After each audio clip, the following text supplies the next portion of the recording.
I was thinking about um, this piece in the creative practice, where you have these moments where you can find your looseness in your practice.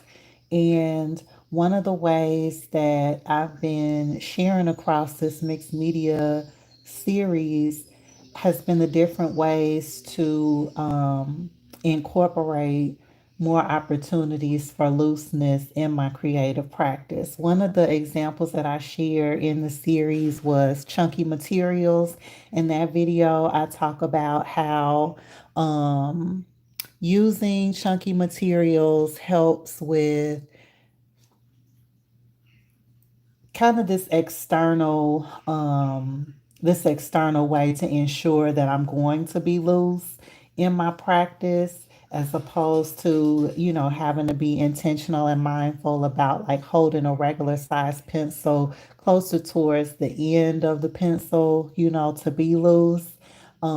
Chunky materials just because of their nature, because they're round and chunky, they kind of force you into that. But what I wanted to share with y'all today is about another way that I look at incorporating looseness into my creative practice, and that is by kind of what I call following the bouncing ball. So I feel like, one thing that I see talked about quite a bit on YouTube, like on different art platforms, everyone seems to be working off of like a series framework, working on a project, right? And that's cool. That's perfectly fine, because clearly I'm in a series myself. But I also want to ensure, like for my channel, that I'm balancing and sharing with you all the places where, I've just been intentional about not having these like strict parameters. When you're doing a series, or when you are putting together, like a collection, right? You usually have a theme or a concept, you have a color palette that you're going to stick with.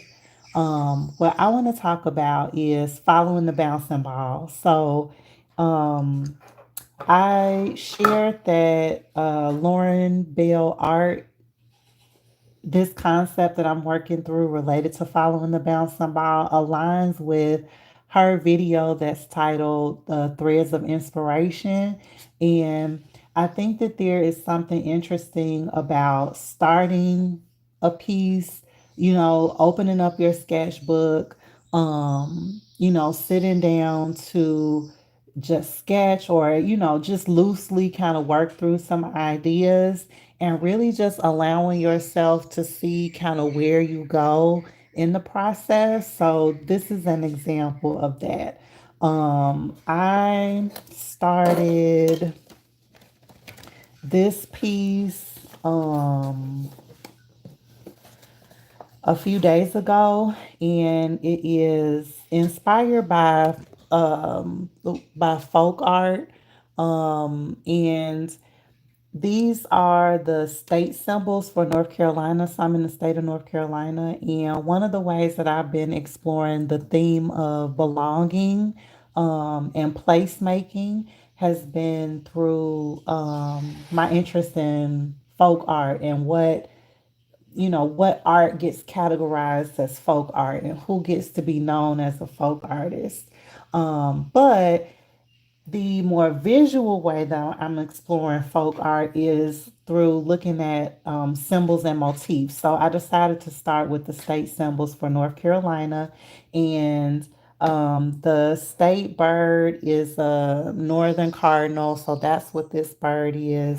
The state vegetable or root vegetable are sweet potatoes. So that's what these are. The state berries are strawberries and blueberries. And I haven't finished this. I still need to put some color pencil down on the strawberries, but the cardinal and the sweet potatoes are done. The state butterfly is a eastern tiger swallowtail. And so, what I plan to put down here are some Venus flytraps, and then I want to put across here marble salamander. And so that's what brings me to this. So I wanted to, I've never drawn a salamander before and wanted to, you know, I wanted to paint one first before I put it on this spread to go across here.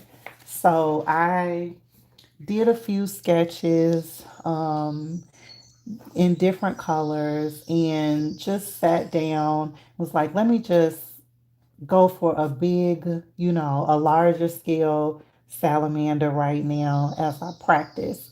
And so this is the first time that I've drawn this salamander and I feel like it came out pretty good. And then I haven't finished this either. These are Venus flytraps, the kind of beginnings of Venus flytraps. So as it relates to following the bouncing ball, I, the point of this video is to share with you all how I wouldn't have ever, sat down and been like, oh, let me just draw a salamander, right? Um, thank you so much.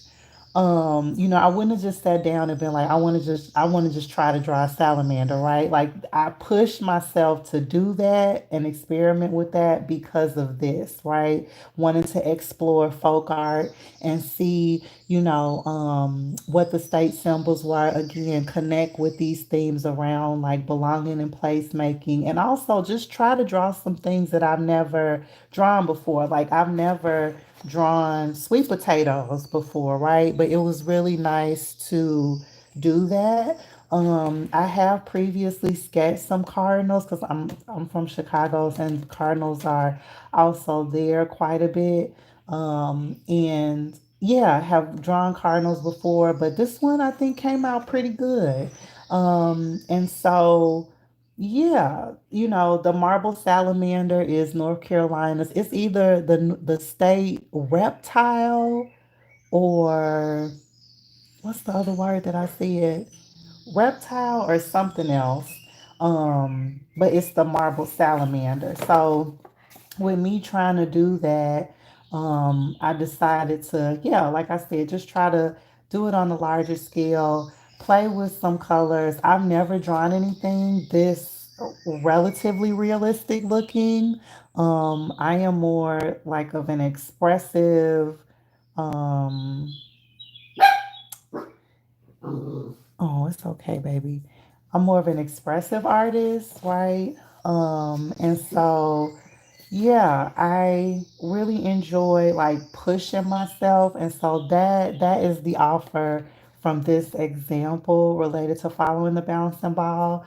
I don't know where this exploration of folk art and the state symbols will take me. I imagine that I will definitely continue to share the different compositions that I put together because there's still so many other state symbols. These are only a few.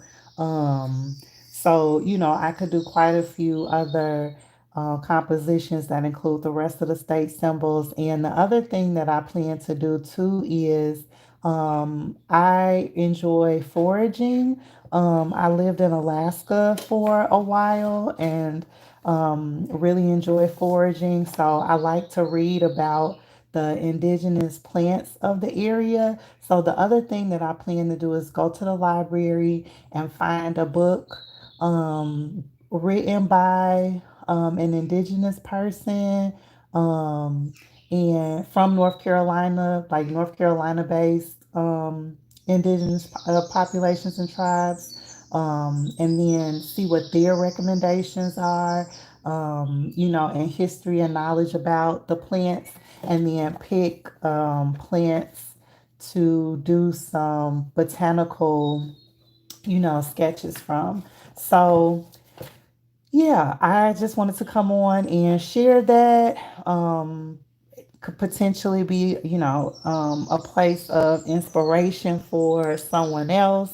But also just want to share what my creative practice is and like what I've been working on. So let me know what you think. Um, Yeah, let me know what you think. Let me know what you've been working on recently. Are you into folk art, and do you know like any of your state symbols?